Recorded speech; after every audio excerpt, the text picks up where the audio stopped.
असं आहे की राज्यामध्ये बदल्यांचा जो महाघोटाळा झाला, या महाघोटाळ्याची सगळी माहिती ही मी केंद्रीय गृह सचिवांपर्यंत पोहोचवली आणि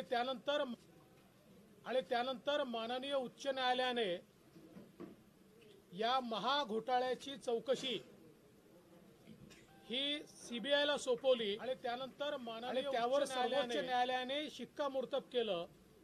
याचाच अर्थ हा महाघोटाळा घडला आणि म्हणूनच सीबीआय त्याची चौकशी करते। महाघोटाळा का घडला याची चौकशी हे सरकार याकरता करू शकत नाही, कारण महाघोटाळ्याचा रिपोर्ट 6 महिने या सरकारने दाबून ठेवला आणि मी जर तो बाहेर काढला नसता तर कोट्यवधी रुपयाचा महाघोटाळा हा त्या ठिकाणी दबून गेला असता। खरं म्हणजे मी कालही माझ्या पत्रकार परिषदेत सांगितलं की मला पोलिसांनी प्रश्नावली पाठवली होती। मी त्यांना पत्रही दिलं होतं की या प्रश्नावलीचं मी उत्तर देणार आहे। मात्र काल त्यांनी मला हजर राहण्याच्या संदर्भातली नोटीस पाठवली। माझ्या देखील हे लक्षात आलं की हजर राहण्यासंदर्भातली अचानक नोटीस येण्याचं कारण सभागृहामध्ये जे विषय मी मांडतोय, मग या सरकारच्या मंत्र्यांचं दाऊद सोबत कनेक्शन असेल किंवा हे सरकार विरोधी पक्षासोबत कसं षडयंत्र करताय या संदर्भातले विषय असतील आणि म्हणून अचानक अशा प्रकारची नोटीस उपस्थित राहण्याची मला देण्यात आली। मी त्या नोटीसच्या संदर्भात कालच घोषित केलं की हो मी जाणार आहे। मग सरकारतर्फे पोलिसांतर्फे मला विनंती करण्यात आली की आम्हीच आपल्याकडे चौकशी करता आणि माहिती घेण्याकरता आमचा स्टाफ पाठवतो। त्यानुसार ते आज आले, पण वळसे पाटील साहेब जे म्हणाले त्याच्यामध्ये सगळ्यात महत्त्वाचा फरक काय आहे, मला जो क्वेश्चनर पाठवला होता आणि आज जे प्रश्न विचारण्यात आलेले आहेत यामध्ये एक गुणात्मक अंतर आहे आणि ते अंतर हे आहे की आजच्या सगळ्या प्रश्नांचा रोख जणू काही ऑफिशियल सिक्रेसी ऍक्टचं उल्लंघन मी केलंय अशा प्रकारचा रोख होता। म्हणजे हे सगळं घोटाळा बाहेर काढून ऑफिशियल सिक्रेसी ऍक्टचं तुम्ही उल्लंघन केलं असं तुम्हाला वाटत नाही का? हे अशा प्रकारे करणं योग्य होतं का? अशा प्रकारचे प्रश्न म्हणजे 160 मध्ये साक्षीदाराचा ज्या प्रकारे जबाब घेतात तसे प्रश्न नव्हते। तर जणू काही मला आरोपी सहआरोपी बनवता येईल का अशा प्रकारचे प्रश्न आज विचारण्यात आले।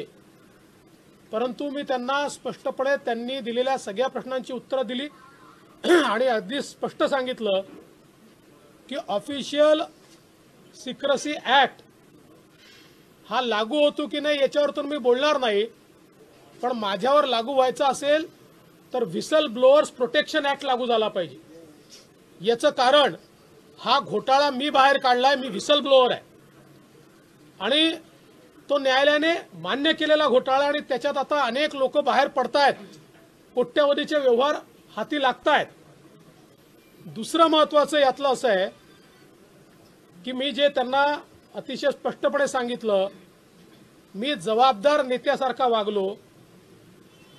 त्या संदर्भातलं अग्रेषित केलेलं पत्र मी दाखवलं, पण त्याच वेळी मी पत्रकार परिषदेमध्ये सांगितलं की ट्रान्सक्रिप्ट किंवा पेन ड्राईव्ह हा मी कोणालाही देणार नाही। याचं कारण हे मटेरियल सेन्सिटिव्ह आहे आणि म्हणून याची कॉम्पिटंट अथॉरिटी कोण आहे? राज्य सरकारला तर मी देऊ शकत नाही। राज्य सरकारने जो घोटाळा दाबला त्याचे कागद मी राज्य सरकारला देऊन त्यांनी काय दिवे लावले असते? त्यामुळे त्या सगळ्या कागदपत्रांमध्ये आयपीएस ऑफिसर्सची नावं असल्यामुळे आयपीएस ऑफिसर्सची कॉम्पिटंट अथॉरिटी केंद्रीय गृह सचिव असल्यामुळे हे सगळे कागद मी केंद्रीय गृह सचिवांना दिले। त्यामुळे कुठेही ते पब्लिक डोमेनमध्ये मी आणले नाहीत. जे कव्हरिंग लेटर होतं त्याच्या व्यतिरिक्त सेन्सिटिव्ह मटेरियल मी पब्लिक डोमेनमध्ये आणलं नाही. पण त्याचवेळी सिक्रसीचा भंग झाला असेल तर तो कोणी केला? संध्याकाळी ही सगळी कागदपत्र ट्रान्स्क्रिप्टची जी मी केंद्रीय गृह सचिवांना दिली होती ती मंत्री नवाब मलिक यांनी पत्रकारांना दिली. त्यामुळे चौकशी झाली पाहिजे तर ती त्यांची झाली पाहिजे. कारण पत्रकारांना हे जर पोलीस मानतात की हे सिक्रेट डॉक्युमेंट होते तर मग ते मंत्री नवाब मलिकांना प्रेसला देण्याचा अधिकार होता का? ते त्यांनी दिले आहेत प्रेसला, आपल्यापैकी सगळ्यांनाच त्यांनी दिले आहेत, आपल्याजवळ देखील त्याची माहिती आहे. त्यामुळे कितीही मला गोवण्याचा प्रयत्न केला तरी सरकार मला गोवू शकत नाही. हे काळे कारनामे मी बाहेर काढतच राहणार आहे. या संदर्भात जेवढी माहिती मिळेल ती माहिती मी पोचवतच राहणार आहे. आणि मला या गोष्टीचा आनंद आहे की मी एका अतिशय जबाबदार नागरिकासारखं सगळं संवेदनशील मटेरियल हे प्रसिद्धीच्या मागे न लागता, ते पब्लिक डोमेनमध्ये न आणता ते मी कॉम्पिटंट अथॉरिटीला दिलाय. आणि म्हणून मला असं वाटतं हा जो काही चौकशी वगैरे करण्याचा किंवा स्टेटमेंट नोंदवण्याचा जो काही उपक्रम या ठिकाणी झालाय, सरकारला यातनं काही हाती लागणार नाही. या माध्यमातनं त्यांचे मनसुबे जे आहेत ते मनसुबे पुरे होऊ शकणार नाहीत. अधिवेशन काळामध्ये आज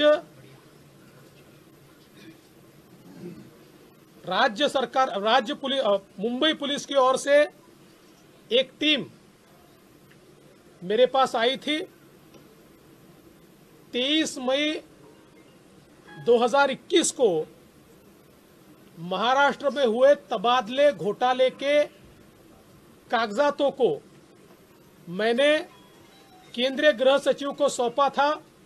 एक प्रेस कॉन्फ्रेंस की थी, उसमें कवरिंग लेटर दिखाते हुए बताया था ये सारा सेंसिटिव मटेरियल मेरे पास है. महाराष्ट्र में करोड़ों रुपए का तबादला घोटाला हुआ है और इसके कागजात मैं केंद्रीय गृह सचिव जी को सौंप रहा हूं. उसी दिन मैंने उनको सौंपा था. उसके बाद उससे बौखलाई हुई सरकार ने एक गुना दाखिल किया कि कागज बाहर कैसे गए. और उस सिलसिले में आज मेरे पास मेरा स्टेटमेंट रिकॉर्ड करने टीम आई थी. मैंने उस टीम को सारा जवाब दिया है. इससे पहले उन्होंने मुझे एक क्वेश्चनायर भेजा था, लेकिन आज जो टीम आई थी उसने उस क्वेश्चनायर की जगह, जो क्वेश्चनायर बिल्कुल एक साक्षी की तरह था, उसकी जगह एक ऐसे क्वेश्चनायर को लेकर वो आए थे कि जिसमें उनका मंसूबा मानो मैंने ही ऑफिशियल सीक्रेट एक्ट का उल्लंघन किया हो और मैं ही आरोपी हूं, इस प्रकार के सवाल मुझसे पूछे गए. लेकिन मैंने सारे सवालों का जवाब दिया है और मैंने उनको साफ बताया है कि मैंने कागजात ये प्रेस को नहीं दिए हैं, मैंने प्रेस में अनाउंस करके कॉम्पिटेंट अथॉरिटी को दिए हैं. राज्य सरकार के पास 6 महीने तक घोटाले का रिपोर्ट था, उसको दबाकर राज्य सरकार बैठी थी. मैंने उस रिपोर्ट को बाहर निकाला, तो बाहर निकालने के बाद मैं उसको राज्य सरकार को तो सौंप नहीं सकता था क्योंकि वही घोटालेबाज थे. इसलिए और चूंकि उसमें आईपीएस अधिकारियों के नाम थे और आईपीएस अधिकारियों की कॉम्पिटेंट अथॉरिटी ये केंद्रीय गृह सचिव है, इसलिए मैंने सारी चीजें केंद्रीय गृह सचिव को सौंपी. और इसलिए इसमें ऑफिशियल सीक्रेट एक्ट का संबंध ही नहीं आता. उल्टा मैं तो विपक्ष का नेता हूं, मुझे तो प्रोटेक्शन है ही. बावजूद उससे एक सामान्य नागरिक के तौर पर भी विसल ब्लोअर्स प्रोटेक्शन एक्ट के तहत मैं विसल ब्लोअर हूं. मैंने विसल ब्लो की है इस घोटाले के ऊपर जिसमें करोड़ों रुपए तबादले के लिए लिए गए. और मैंने उनको ये भी कहा कि अगर सरकार को या पुलिस को ऐसा लगता है कि कोई सीक्रेट डॉक्यूमेंट बाहर गए हैं तो उन्होंने कार्रवाई मंत्री नवाब मलिक पर करनी चाहिए, क्योंकि ट्रांसक्रिप्ट्स जो मैंने केंद्रीय गृह सचिव को सौंपी थी उनको पत्रकारों को उसी दिन देने वाले मंत्री नवाब मलिक थे और उनके साथ एक और 2 मंत्री थे. इसलिए मैंने बहुत स्पष्ट शब्दों में सारी चीजों का जवाब दिया है.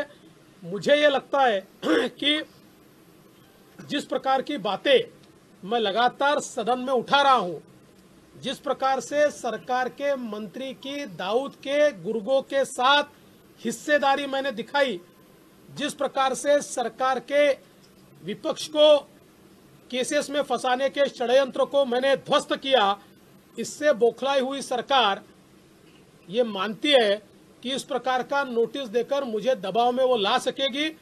मैं तो जनता का काम कर रहा हूं, मैं तो भ्रष्टाचार को बाहर निकाल रहा हूं, मैं किसी भी दबाव में आने वाला नहीं हूं।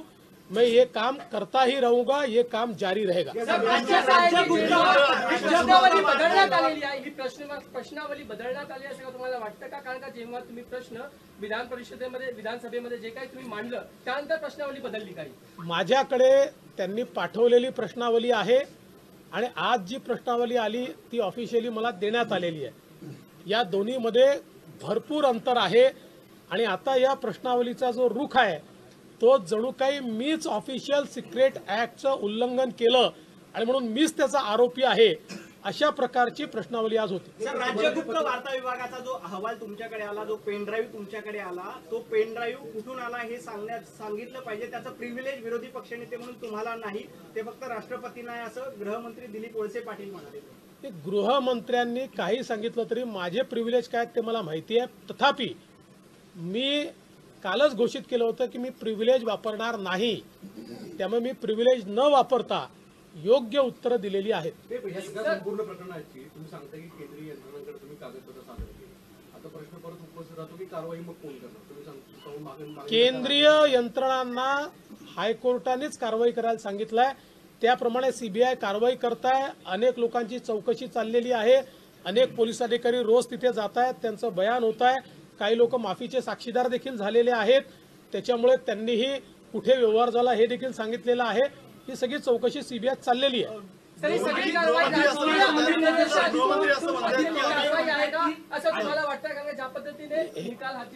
मला वाटण्याचा विषय काय हे महाराष्ट्रातल्या जनतेला दिसत आहे की राजकीय अभिनिवेशातनच कारवाई चाललेली आहे। असं म्हणतात की आम्ही देवेंद्र फडणवीसांची आरोपी म्हणून चौकशी करत नाहीये, तर त्यांच्याकडे नेमका हा डाटा कसा आला, त्यांचा सोर्स ऑफ इन्फॉर्मेशन कोण आहे ही माहिती घेण्यासाठी आम्ही त्याचा जबाब घेतो।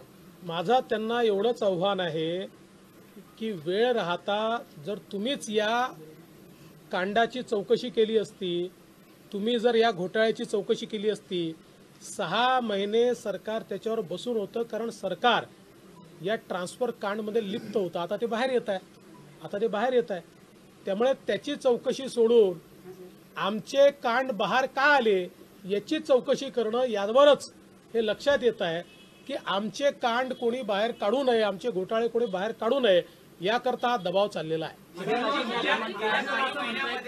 नोटीस जी आहे ती आता हे कुणी देऊ नये, म्हणजे कुठल्याच पक्षाने किंवा या गोष्टी करू नयेत, जे आहे ते याच्यामध्ये मुद्दे भरकटत आहेत, मूळ विषय बाजूला राहतोय। आणि मेन तुम्हाला नोटीस दिली त्यांना कल्पना सुद्धा नाही म्हणजे राज्याचे डेप्युटी सीएमला अजित दादा काय म्हणाले मी ते ऐकलं नाही, पण एक गोष्ट निश्चित आहे की ज्याचा लोकशाहीवर विश्वास आहे अशा प्रत्येक व्यक्तीला मनातनं तरी हे नक्कीच वाटेल की अशा प्रकारची नोटीस देणं हे चुकीचं आहे। विधिमंडळ अधिवेशन सुरू असताना समाधान झालं आहे का की त्यांनी पुन्हा चौकशीसाठी तुम्हाला बोलवू किंवा येऊ असं काही सांगितलेलं नाही? आज मला पुन्हा येईन असं त्यांनी सांगितलेलं नाही।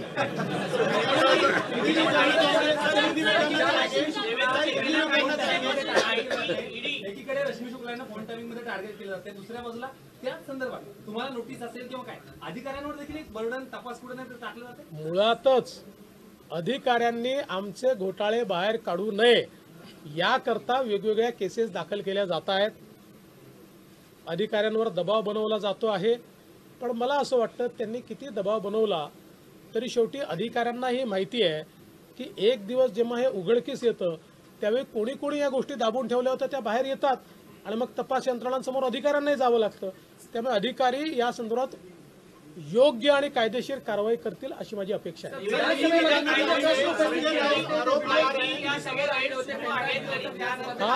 त्यामुळे दबाव तंत्र निर्माण करण्याचा प्रयत्न, कारण का सभागृहामध्ये उद्या गृहमंत्र्यांना उत्तर द्यायचं असं आहे, उद्या गृहमंत्री काय उत्तर देतील हे मला माहिती नाही, त्यांना जे उत्तर द्यायचं असेल ते त्यांनी द्यावं।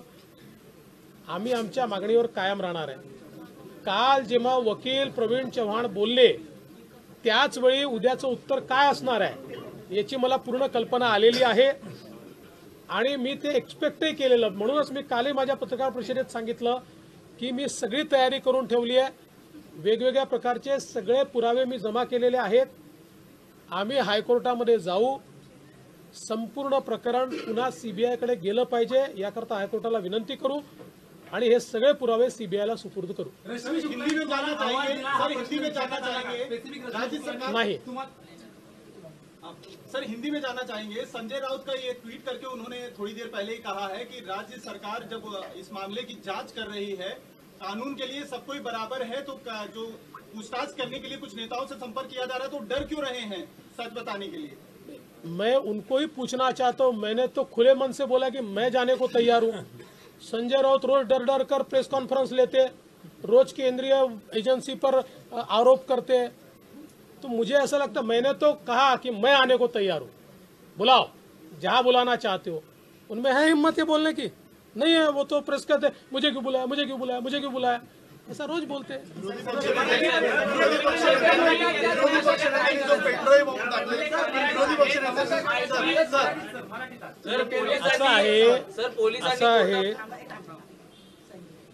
असं आहे की संजय राऊत जे म्हणाले त्यांना मी सांगू इच्छितो, मला नोटीस आल्यावर मी प्रेस कॉन्फरन्स घेऊन घोषित केलं की हो, प्रिव्हिलेज असलं तरी ते प्रिव्हिलेज न वापरता मी त्या ठिकाणी जाणार आहे. मला तर सरकारने विनंती केली की तुम्ही येऊ नका, पोलिसांनी विनंती केली की आम्ही पाठवतो, त्यामुळे आम्ही घाबरत नाही. पण माझा सवाल आहे, संजय राऊतांना जर अशा प्रकारची परिस्थिती आली ते का घाबरतात? ते का एजन्सीजवर आरोप करतात? ते का रोज प्रेस कॉन्फरन्स घेऊन सांगतात मला का बोलवता, मला का बोलवता, मला का बोलवता, असं ते का म्हणतात? याचं उत्तर त्यांनी दिलं पाहिजे. सर आदित्य ठाकरे असं म्हणतात की भाजप नेते फक्त बोलतात, आम्ही कुठल्याही पद्धतीची सूडबुद्धीनं कारवाई करत नाही, आम्ही न्यायव्यवस्थेवर विश्वास ठेवलाय. हे कोणी लिहून दिलं असेल त्यांना मला माहिती नाही. थोडी सुधारणा केली तर अधिक चांगलं. विरोधी पक्षनेत्यांनी जो पेनड्राईव्ह बॉम्ब टाकलेला आहे त्यामुळे महाविकास आघाडी सरकार घाबरले का? आता हे तर त्यांना माहिती आहे, पण तुम्ही पत्रकार आहात, तिथे काय आहे, कोणामध्ये घबराट आहे का, कोणामध्ये काय आहे हे तुम्हाला समजतं. त्यामुळे हा प्रश्न मला विचारायचे, मीच तुम्हाला विचारतो, सांगा आहे का. थँक्यू. ठेवतो त्यामुळे आम्ही